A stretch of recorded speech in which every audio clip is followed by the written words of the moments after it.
eu não posso transferir a minha certeza àqueles que me ouvem.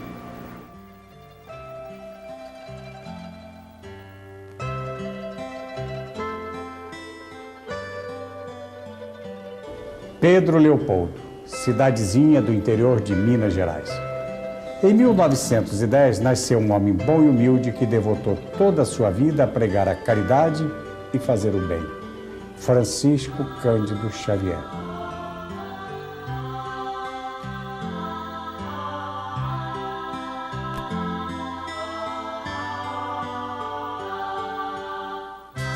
João Cândido, seu pai, um homem pobre que lutava muito para manter a numerosa família de 15 filhos.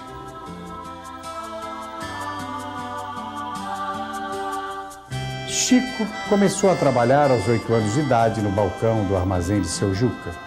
Pouco mais tarde, empregou-se como auxiliar de tecelão na Companhia de Fiação e Tecelagem Cachoeira Grande.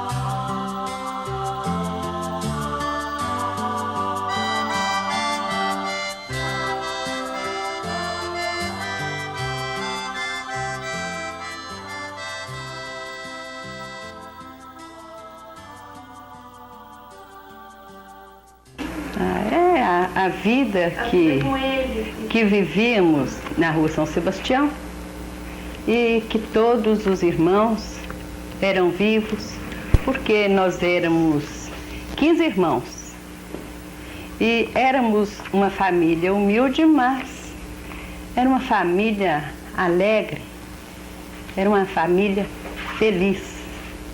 Depois veio a morte do meu irmão, o José, então tudo se modificou. A família já ficou mais triste, mas estamos tocando a vida. Depois que morreu o José, vários de nossos irmãos partiram também para o mundo maior, mas nós sempre temos a certeza de que ninguém morre, tudo renova. E com o ensinamento que o Chico nos deu, a gente sabe que a pessoa vai, as lembranças ficam e a gente vai tocando o barco da vida com fé, com coragem, que é isso que ele nos ensinou, não é?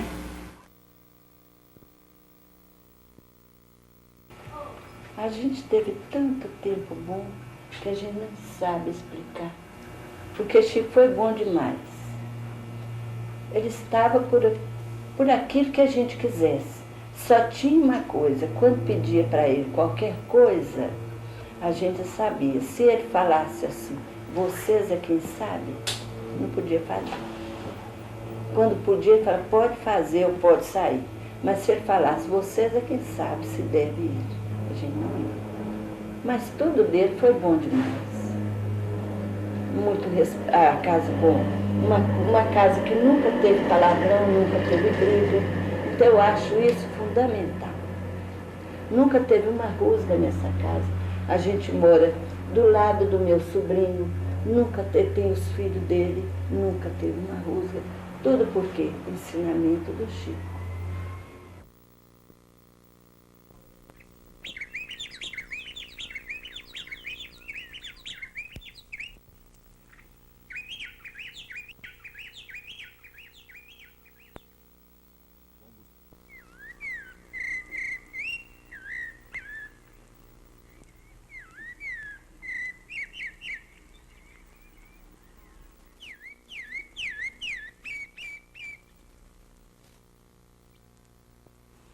A Fazenda Modelo era apenas uma denominação, porque ela é respeitada no Brasil inteiro, mas o verdadeiro nome era Inspetoria Regional da Divisão de Fomento da Produção Animal do Ministério da Agricultura.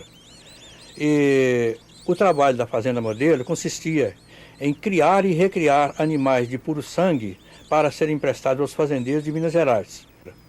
E a repartição, além do trabalho propriamente dos animais, mantinha escritórios. E o Chico Xavier, por exemplo, trabalhava na seção do pessoal.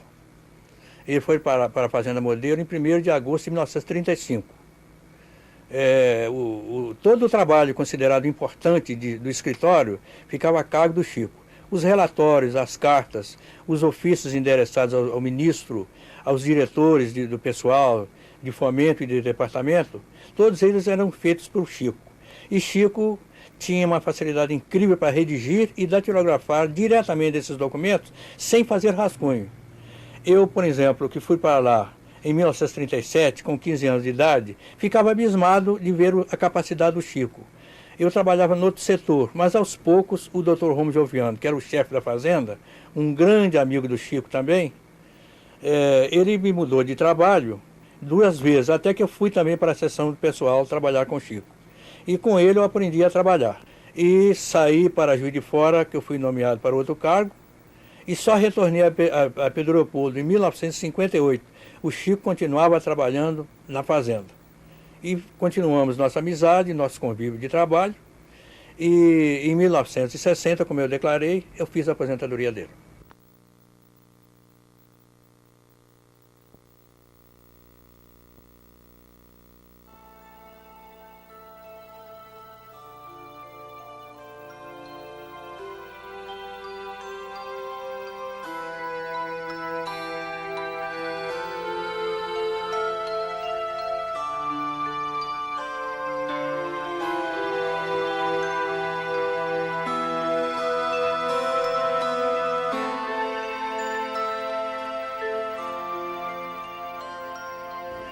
No açude da tecelagem, na década de 20, Chico Xavier teve os primeiros contatos com seu mentor espiritual, Emmanuel, e logo de início avisou ao médium que ele deveria obediência a 3 deveres básicos: disciplina, disciplina, disciplina.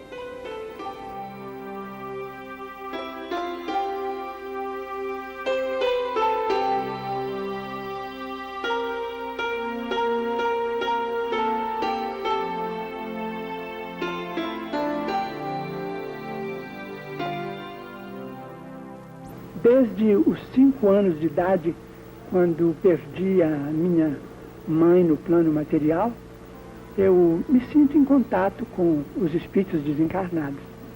A princípio na Igreja Católica e depois, mais tarde, desde 1927, no Espiritismo propriamente considerado. Eu creio que foi a convivência dos amigos espirituais, eles como que por misericórdia, me controlaram, me ajudaram a compreender que a minha obrigação era atendê-los, de modo que eu creio que essa perseverança não é devida a mim, mas à influência deles. O padre mandou falar com ele que fosse lá na igreja. Então ele mandou falar com o padre que viesse aqui em casa ou fosse no centro, que eles iam conversar no centro. Um deles teve coragem de ir no centro, não lembro qual. Mas o outro, com o padre Sinfrônio, que foi Frei Boaventura, parece que ele morreu, né? Ele foi à Fazenda Modelo conversar com o Chico. Quando eles entraram, Chico assustou. Eles então falaram: Chico, você não nos manda sentar? Isso é mesmo, eu esqueci. Mandou sentar, pediu cadeira, que não tinha cadeira para os dois. Então eles conversaram muito tempo com o Chico. Entre a conversa, ele virou para Chico e falou assim: então você acredita mesmo que há uma outra vida, que há uma reencarnação? Chico falou assim: acredito. O que é que o seu benfeitor está falando agora? Ele está falando comigo para respeitar os senhores como ministro de Deus. Então, eles falaram assim: então me explica. Chico falou com eles assim: o que é que vocês acham de nascerem filhos de pais com saúde e nascer filhos de cego, surdo, mudo? Qual o motivo?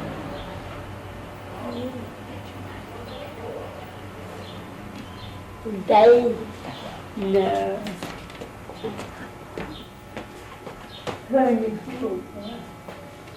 Então ele virou e falou assim, eles então viraram para Chico, Frei Boaventura, virou e falou assim, é porque o Deus quer. Quando Deus quer, o filho nasce assim. Então Chico virou e falou assim, então o Deus que vocês conhecem não é um Deus de amor e bondade, porque o Deus que eu conheço é um Deus tão bom que Ele não quer que os filhos dele nasçam aleijados. Por isso que eu acredito na reencarnação, porque se não houvesse a reencarnação, os filhos nasceriam sãos. Porque a dívida do passado é que faz os filhos nascerem com problemas. Isso é uma passagem que a gente não esquece.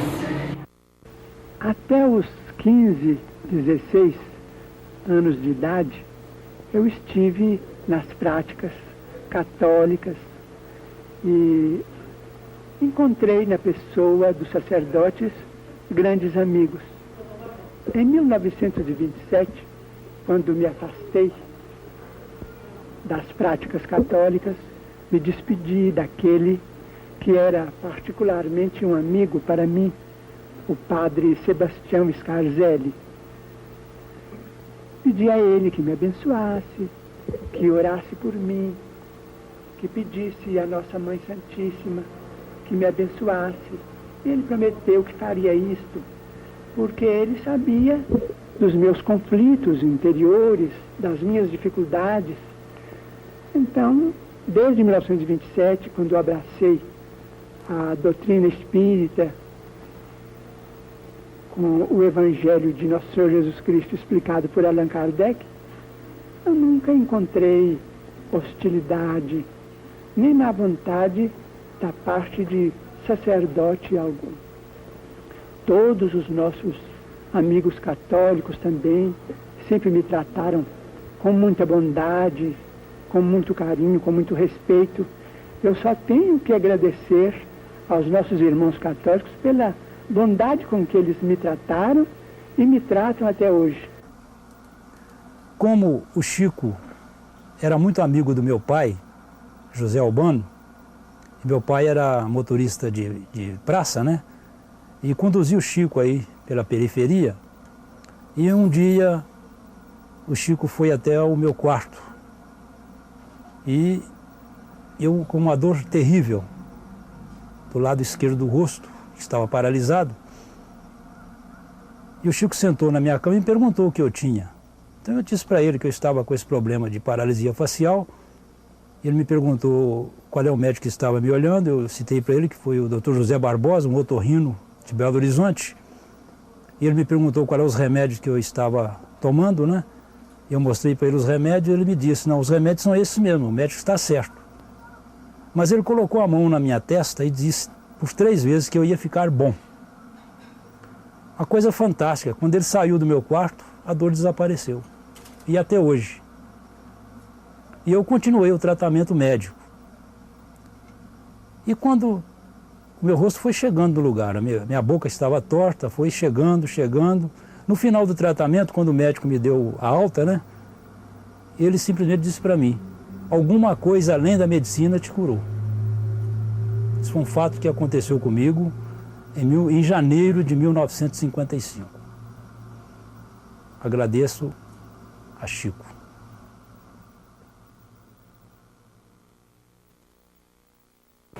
Agora, tem um fato de Chico, que Chico nos falou, muito importante. Eu não era casada. A minha cunhada tirou um seio aqui em Pedro Leopoldo. Aí ele chegou perto de Chico e falou, Chico, o médico quer tirar o outro. Chico virou e falou assim, Pachequinho, não deixa. Há doenças que não pode ver ferro. Quando acontece encontrar o ferro, ela progride. Leva ela em Belo Horizonte. Eu vou te indicar um médico bom, você a leva em Belo Horizonte. E ela faz umas aplicações. Não vai ser necessário de tirar outro seio. Pacheco morreu e a Esperança está viva até hoje. talvez se tirasse o cera, teria morrido. Ele não deixou tirar. Tem pequenas coisas que a gente guarda, né? A gente guarda uma lembrança.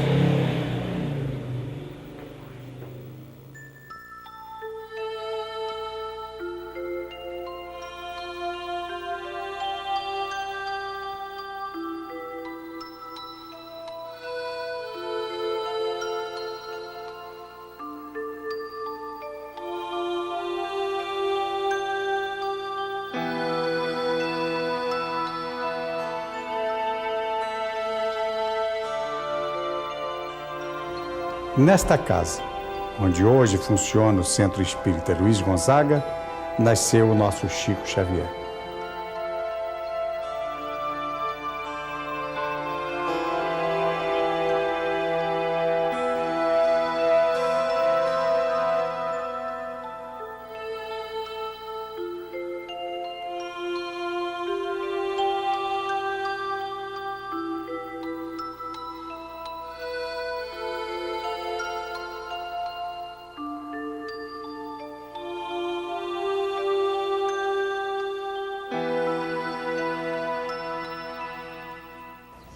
O centro dele era na rua São Sebastião, ele trabalhava lá.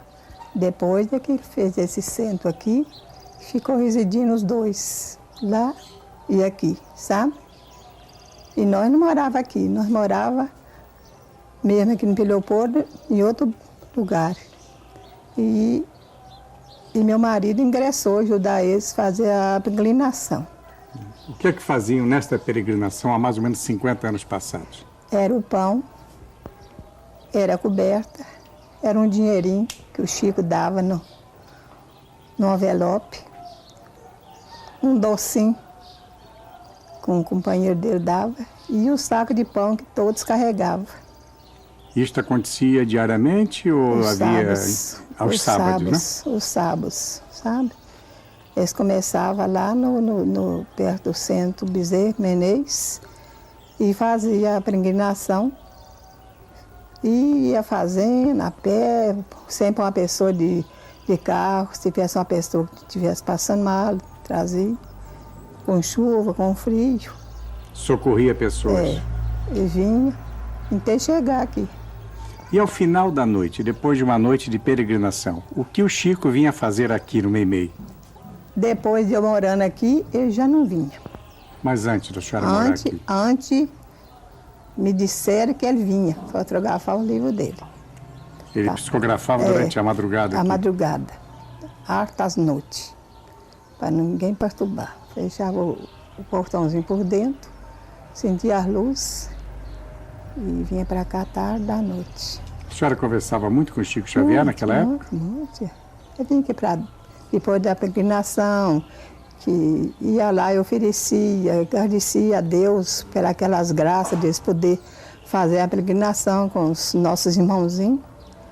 Vinha aqui tomar o café, conversar outras palestras sem ser só lá dentro daquilo, né? Tinha muito companheiro junto. Eu queria falar da Roma, né? Ah, é? Quando o Chico vinha aqui em 57, nós ficávamos aqui. Então ele sempre falava comigo e o Chiquinho, meu marido, que aqui parecia a Roma antiga. E realmente parece, né? É muito bonito isso aqui.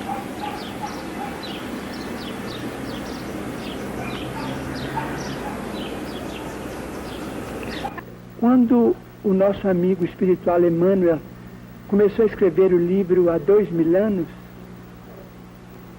em 1938, eu comecei a ver uma cidade que depois vinha a saber que era Roma. A ver jardins, a cidade, aquilo me conturbou um pouco, me causou um certo assombro. Tendo perguntado a ele então me disse que eu estava escrevendo com ele como alguém debaixo de uma hipnose branda. Eu estava no pensamento dele, conquanto eu não soubesse as palavras que ele escrevia. E assim tem sido até hoje.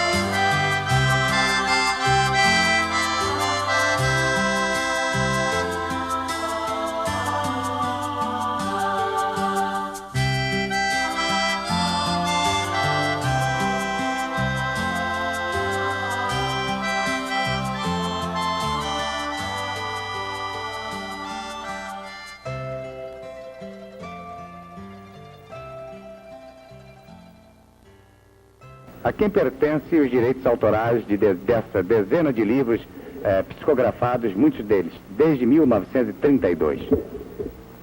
Todos esses livros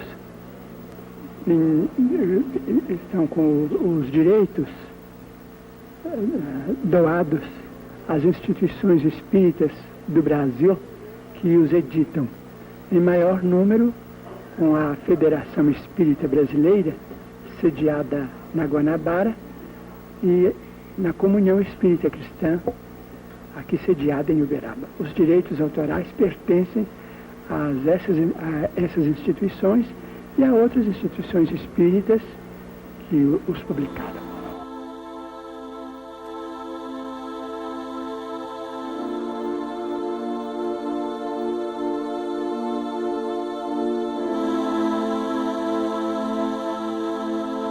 Em Uberaba, a partir de 1959, Chico passa a psicografar com maior frequência.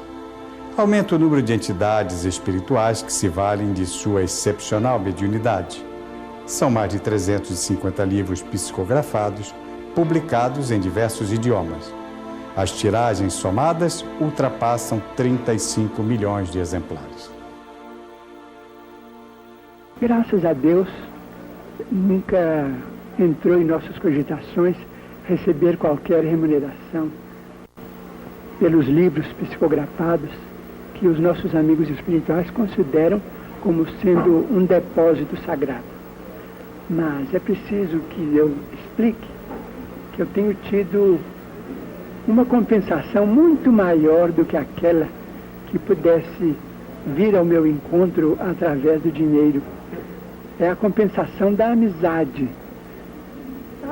O Espiritismo e a mediunidade me trouxeram amigos tão queridos e que me dispensam tanto carinho que eu me considero muito mais feliz com esses tesouros do coração, como se eu tivesse milhões à minha disposição. A gente sabe que o Chico trabalhou no Ministério da Agricultura durante mais de 30 anos e o trabalho espiritual nunca interferiu no seu trabalho material, dando para nós mais uma lição de responsabilidade, porque ele trabalhou nos dois campos, com tantos livros publicados, portanto a gente observa que o tempo de sono dele tem que ter sido muito curto para que ele tivesse tempo para isso tudo.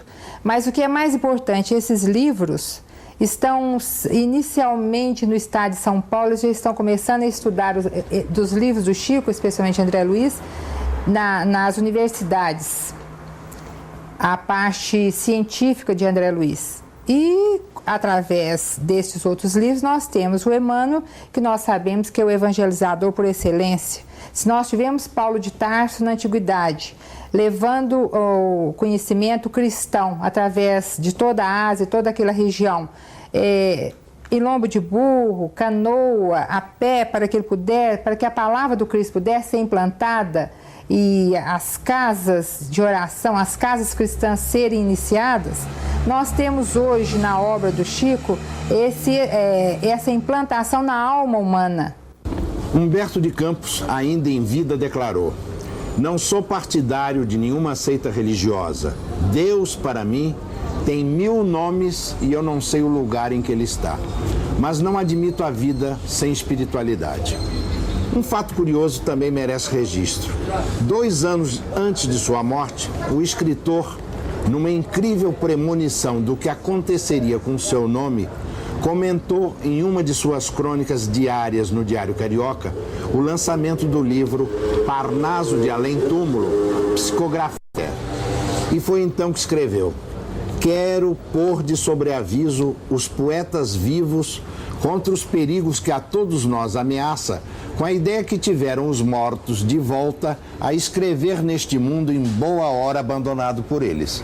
Se eles voltam a nos fazer concorrência com seus versos perante o público e, sobretudo, perante os editores, dispensando-lhes o pagamento de direitos autorais, que destino terão os vivos que lutam hoje com tantas e tão poderosas dificuldades?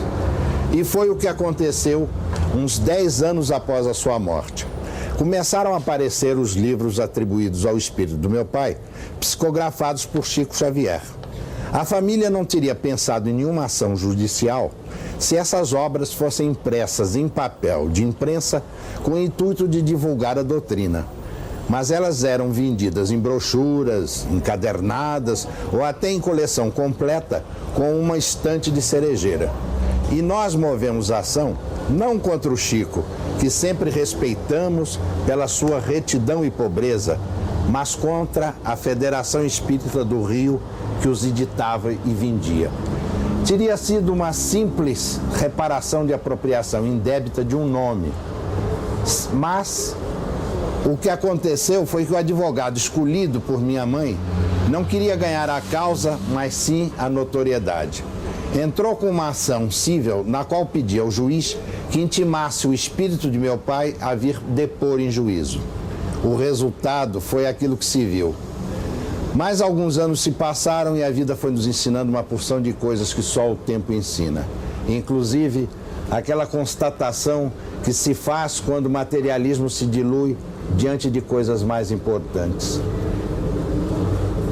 Eu tive 2 encontros com Chico e a emoção sentida de tão grande levarei comigo para o lado de lá. Junto dele tive vontade de repetir a deslumbrada exclamação que teve Gorky diante de Tolstói: vejam que homem maravilhoso existe na Terra. 7 anos de idade, quase 50 anos depois, em nome de uma família, veio cumprimentar e abraçar Chico Xavier. Doutor Humberto. Chico, muita luz. Os senhores têm nesse instante o abraço de Humberto de Campos Filho, filho do grande escritor brasileiro.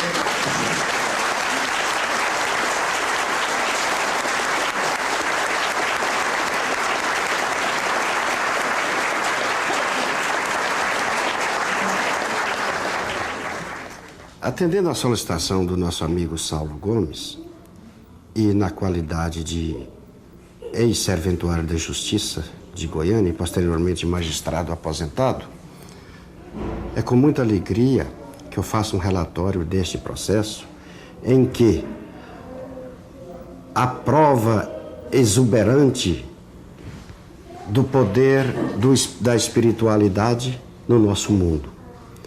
Em razão desse mesmo poder, o acusado José Divino Nunes, que foi processado por haver causado a morte de Maurício Garcês Henrique, fato ocorrido no dia 8 de maio de 1976, no bairro de Campinas, nesta capital, ele veio a ser absolvido posteriormente em razão de mensagens psicografadas pelo nosso amado Chico Xavier, que, sem nenhuma sombra de dúvida, influenciou os senhores jurados que absolveram o réu por maioria esmagadora de votos. Muitas pessoas enxergam Chico Xavier como um mensageiro da doutrina espírita, como um grande missionário. Mas hoje nós vamos encontrando tantas e tantas outras religiões, vendo em Chico Xavier aquele homem que traz a mensagem do amor independente do campo religioso, Ele traz aquilo que todos nós deveremos fazer, o plantar para o amanhã. Plantar o amor, pois semearemos um novo campo de amor. E assim a humanidade irá crescendo, lenta e gradativamente, à busca dos dias melhores. Eu ainda me recordo, Saulo, daquele momento culminante da história do Espiritismo nos veículos da comunicação, particularmente da televisão. Foi um divisor de águas. Aquela maravilhosa entrevista na qual o cândido Francisco Xavier abriu espaços para consolar as criaturas humanas, estabelece um período novo em que os veículos da grande comunicação consideram a doutrina espírita digna de trazer uma mensagem de fé, de respeito, de cultura, de ciência à humanidade aturdida dos nossos dias.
Em 1939, desencarnou-se um de meus irmãos, José Cândido Xavier, e deixou, sob a nossa responsabilidade, a viúva com 2 filhinhos.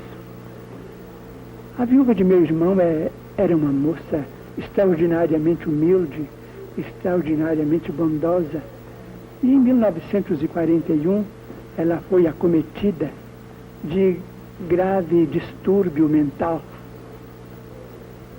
O assunto é longo e eu vou resumir para que não venhamos a tomar muito tempo. Depois de alguns meses em que a viúva de meu irmão, que sempre consideramos nossa irmã muito do coração, depois de alguns meses em que ela estava conosco, em casa doente, o caso agravou-se e foi preciso a internação numa casa de saúde mental, o que foi providenciado em Belo Horizonte com o auxílio de médicos amigos da cidade de meu nascimento, Pedro Leopoldo, perto da capital de Minas Gerais. Acompanhei minha cunhada, a quem eu sempre dispensei muita consideração e muito carinho. E depois de interná-la nessa casa de saúde mental, observando o estado de muitos enfermos que estavam ali, naturalmente abrigados, com muita segurança, com muita proteção, muita assistência, mas voltei para a nossa casa com o coração muito abatido. Então, era noite e o segundo filho de minha cunhada, com meu irmão, era uma criança paralítica. A criança chorava, então eu me interneci muito ao ver que o pequenino estava sem a presença materna. Sentei-me, comecei a orar e as lágrimas me vieram aos olhos.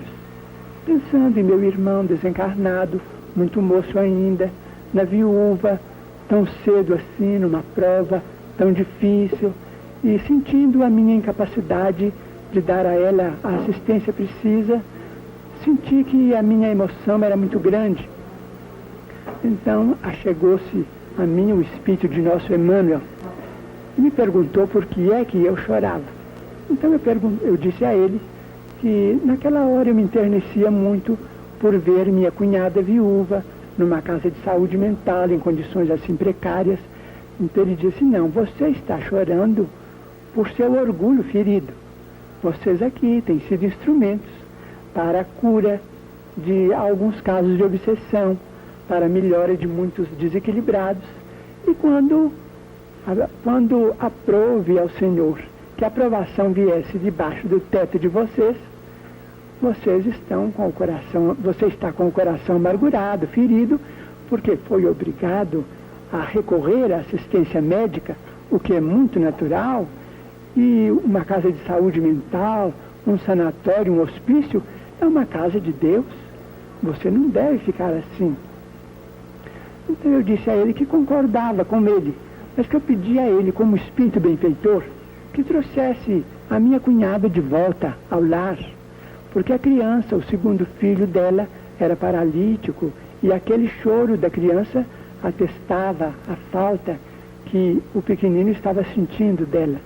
Então ele disse que ela voltaria, mas aquele ela voltaria que ele disse podia ser depois de muito tempo, o que de fato só aconteceu depois de 2 anos. Então eu disse a ele, se eu queria que ela voltasse depressa, ele então me disse, imaginemos a terra como sendo o palácio da justiça. Nós estamos aqui para rasgar o processo ou é para cumprir o processo? Então eu disse, estamos aqui para cumprir, né? Mas continuei chorando porque observei que o assunto era mais grave do que eu pensava. Então ele disse assim, por que você continua chorando? Eu então, querendo me agastar muito indevidamente, porque a minha atitude era desrespeitosa diante de um amigo espiritual tão grande e tão generoso. Eu disse, eu estou chorando porque afinal de contas o senhor precisa saber que ela é minha irmã. Então ele disse assim, pois eu me admiro muito, porque antes dela, você tinha lá dentro daquela casa 300 irmãs, e eu nunca vi você ir lá chorar por nenhuma. A dor Xavier não é maior do que a dor Almeida, do que a dor Pires, do que a dor Soares, a dor de toda a família que tem um doente. Se você então quer seguir a doutrina que você professa, ao invés de chorar por ela, você tome o lugar dela ao lado da criança que está doente, precisando de calor humano. Substitua a nossa irmã, que assim você vai exercer a fraternidade. Foi uma lição que eu não posso esquecer. O Lar da Caridade é um hospital instalado aqui no Alto da Abadia, aqui em Uberaba, e ele cuida do tratamento de doentes do pênfigo foliáceo, que popularmente se chama o fogo selvagem. Dona Aparecida Conceição Ferreira está com 79 anos de idade, há 37 conduz com seu pulso, vontade, amor e serenidade este trabalho. Mas ele teve também influência, né, Dona Aparecida, do Chico Xavier, o seu conselheiro de sempre, e até onde ele teve influência neste nosso Hospital do Fogo Selvagem? Ora, Saulo, se não for o Chico, esse hospital já tinha acabado. O Chico me colocou os seus amigos para ajudar na campanha, na alimentação, no remédio. Então o Chico é o Deus dessa casa. Sem ele, essa casa não existiria. Eu comparo o Chico, quando o Chico fala que vem aqui em casa, eu comparo que Jesus está chegando na minha casa, de tanta alegria, de tanta satisfação que eu tenho sobre o Chico. E nas horas da aflição, sempre é o Chico o seu conselheiro? É, tudo que eu sinto que tá para acontecer, eu vou tirar uma opinião com ele, como eu devo fazer, como eu deixo de fazer, porque várias vezes eu tive vontade de abandonar essa casa, porque a gente lutava, trabalhava e o Tito era ladrona. Então essa palavra sempre me doeu muito, mas o Chico disse para mim, se você sair e você conseguir alguma coisa, eles vão dizer que você roubou do hospital. Se você não conseguir nada, eles vão falar, ela roubou tanto que nada ela consegue. Então, sendo que de qualquer jeito estava ruim, eu resolvi continuar roubando. E vou roubar até na hora da morte. Só sairei daqui quando Deus me chamar. Em 1968, Chico Xavier nos inspirou a fazer a campanha do Hospital do Fogo Selvagem. Lá encontramos Dona Aparecida Conceição Ferreira, Durante todos esses anos, sempre acusado de ladra e de falsa mendiga, entretanto, indiferente às más línguas e seguindo sempre o conselho firme de Chico Xavier, Dona Aparecida sustenta esta obra. No Alto da Abadia, um bairro pobre de Uberaba, o Hospital do Fogo Selvagem hoje tem uma creche onde atende diariamente mais de 300 crianças. Uma escola de 1º e 2º grau à noite, com média de 400 crianças estudando e aprendendo a ser alguém mais importante na vida. Mantém uma fazenda com a grande produção de carne, leite e tudo aquilo que o hospital necessita para o sustento de quase uma centena de doentes do fogo selvagem e mais de 400 crianças, filhos de doentes e gente pobre da periferia de Uberaba que lá são assistidos. O Hospital do Fogo Selvagem ainda mantém uma grande fábrica de reciclagem de plásticos, uma fábrica de calçados, uma grande oficina para trabalhos manuais, enfim, uma verdadeira cidade do amor está implantada no Alto da Abadia, bairro pobre de Uberaba, sempre sob a direção de Dona Aparecida Conceição Ferreira, que segue rigorosamente os conselhos e orientação do mestre Chico Xavier.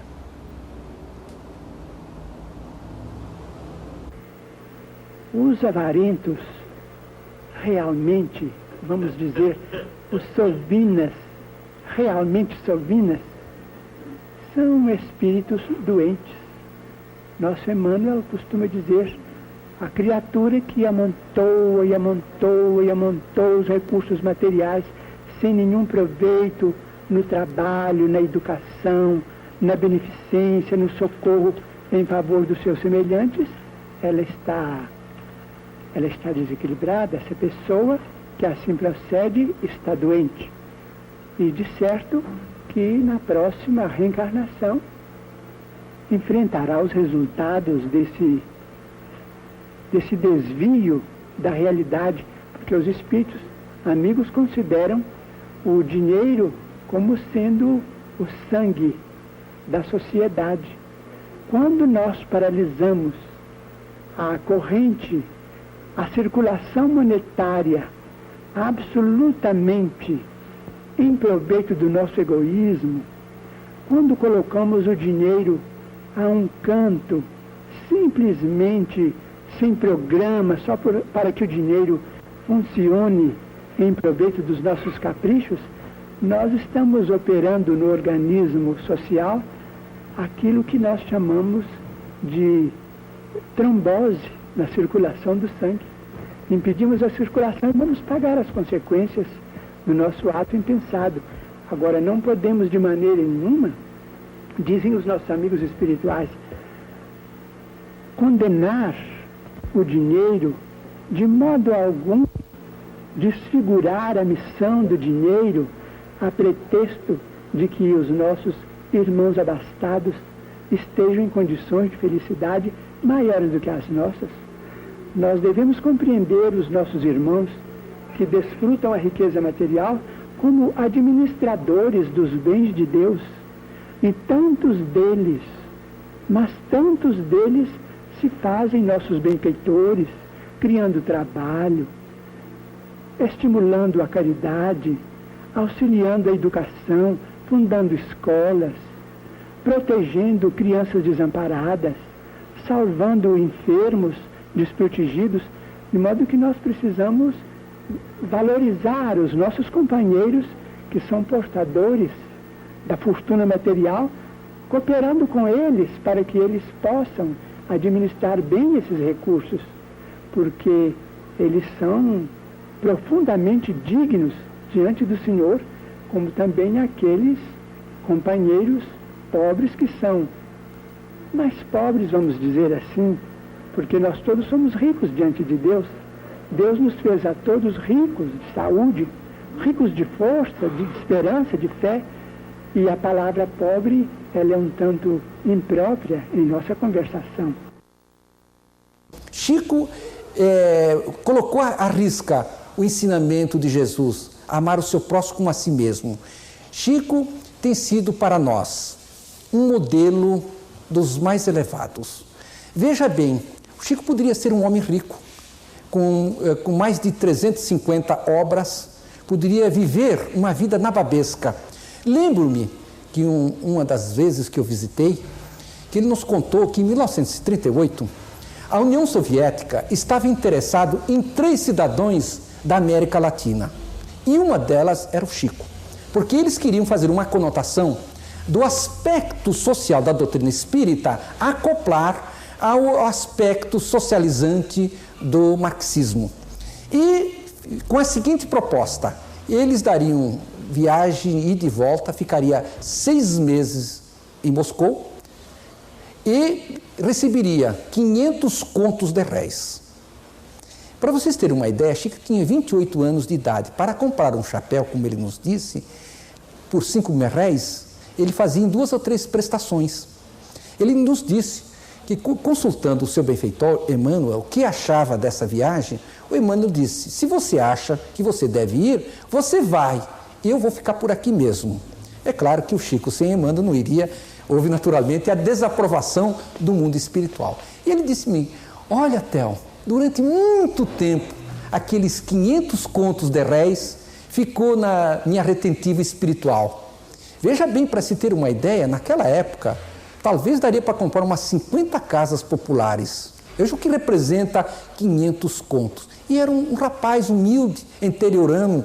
Veja com que responsabilidade não se perdeu. E a gente vê tão facilmente os homens se venderem por qualquer bagatela.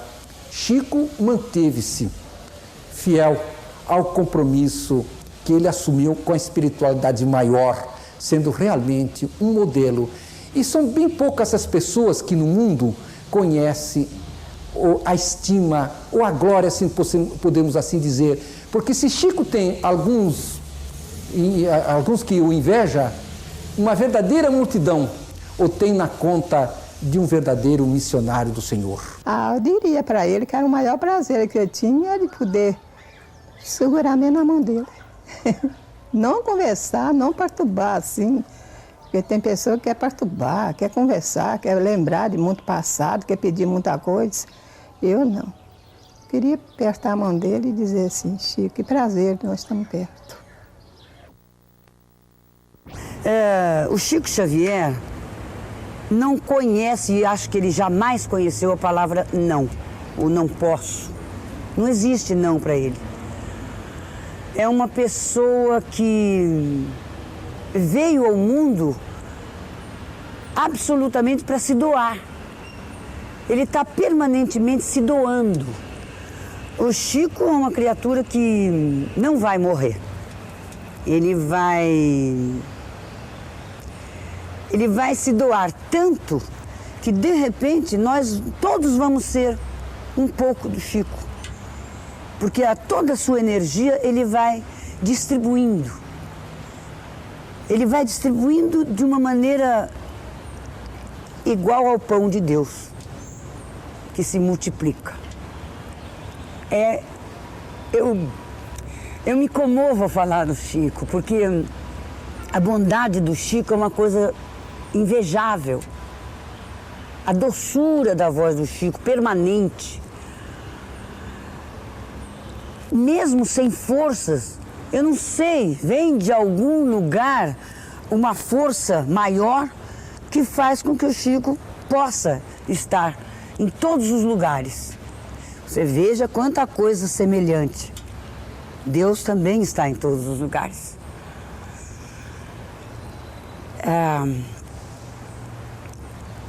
Em sendo católica, o Chico é a única pessoa no Espiritismo que eu acredito piamente. O Chico eu vejo como um cirurgião sem bisturi. Ele opera as pessoas, mas sem bisturi. Ele realiza os milagres.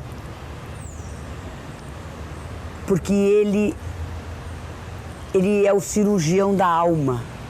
Ele cuida da nossa alma. O Chico, tudo que ele faz é com a palavra, é com a orientação, é com a sua bondade. É a bondade do Chico que faz com que todas as coisas se transformem. E sempre para melhor. Eu adoro o Chico Xavier. Eu tenho um profundo respeito pelo Chico Xavier. Eu converso muito com ele, como converso com Deus.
Os amigos espirituais têm me ensinado, nestes 40 anos de trabalho mediúnico, que no mundo espiritual todos se esmeram, todos os nossos amigos se esmeram em que tenhamos na Terra o máximo de tempo no corpo. Há casos em que as longas moléstias são abençoadas preparações de nosso espírito para a vida maior. As mortes repentinas, as desencarnações improvisadas, quase sempre são provações e às vezes ocorrências inevitáveis no mapa de trabalho que o espírito trouxe ao reencarnar. Mas estejamos convencidos de que as longas moléstias são abençoados cursos preparatórios para que nos libertemos de muitos caprichos e muitos hábitos que pertencem à vida física, mas sem significação na vida maior. Nós estamos nas vésperas do próximo século. Nós não estamos longe do início do terceiro milênio e vemos que todos nós atravessamos uma época de transição em que as ideias de liberdade, de renovação chegam até nós com um impacto muito grande. O moço, segundo dizem os nossos antepassados, o moço pode e o mais velho sabe. Convém que a experiência esteja unida, vamos dizer, a possibilidade de realização para que nós cheguemos na Terra ao verdadeiro progresso. Diz o nosso Emmanuel que um médico eminente não despreza o aluno de curso primário, antes dá as mãos a esse aluno para que esse aluno progrida.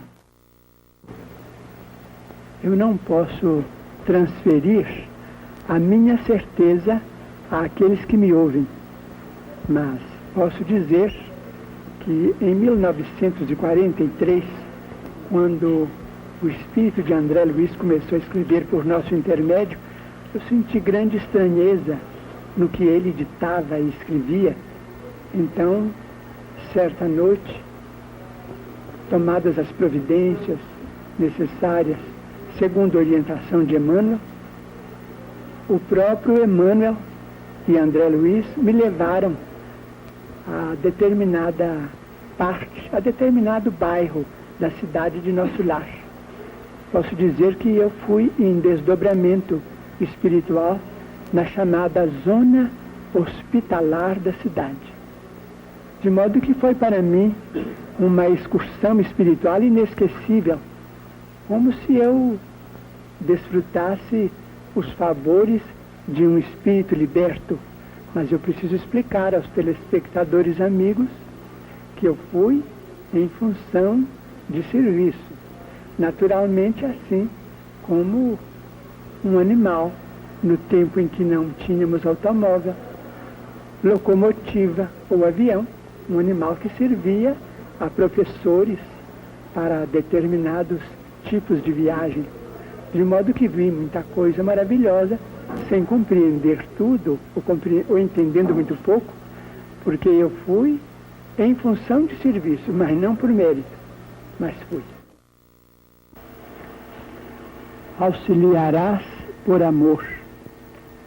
Auxiliarás por amor nas tarefas do benefício.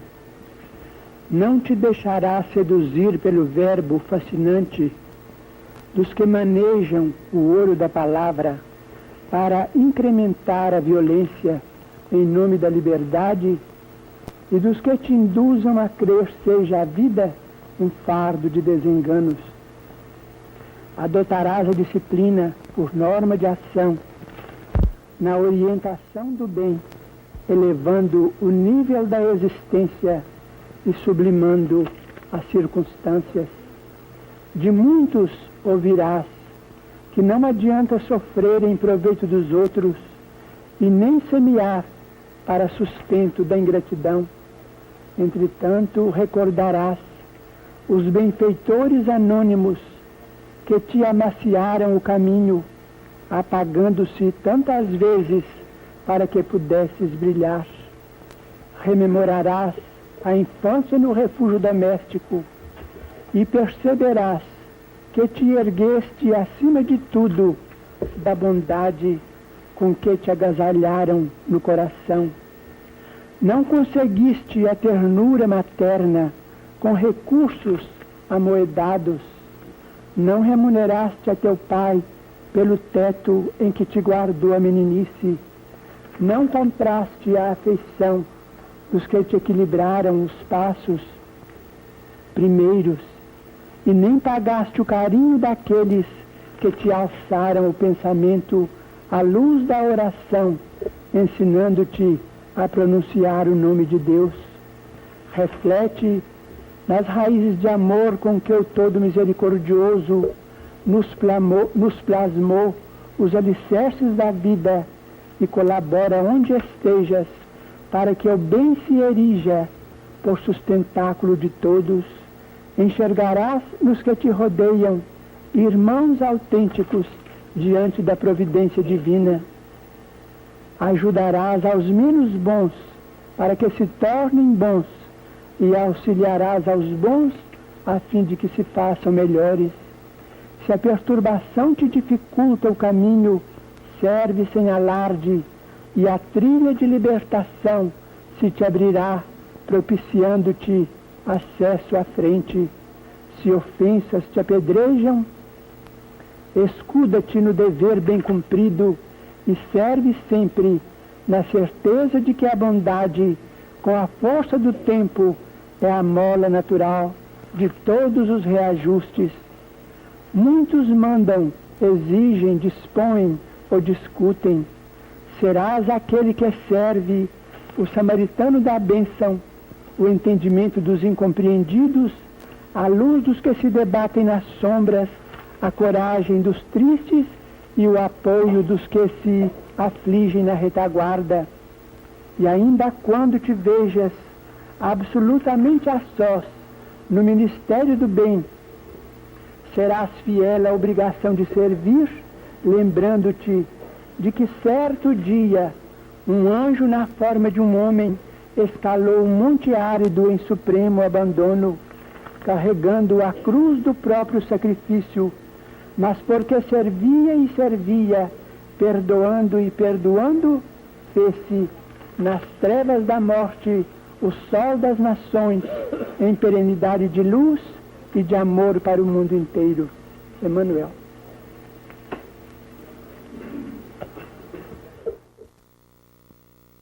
Estou muito longe de ter mestria em qualquer ramo da atividade humana. Eu sou apenas um companheiro, um servidor de todos.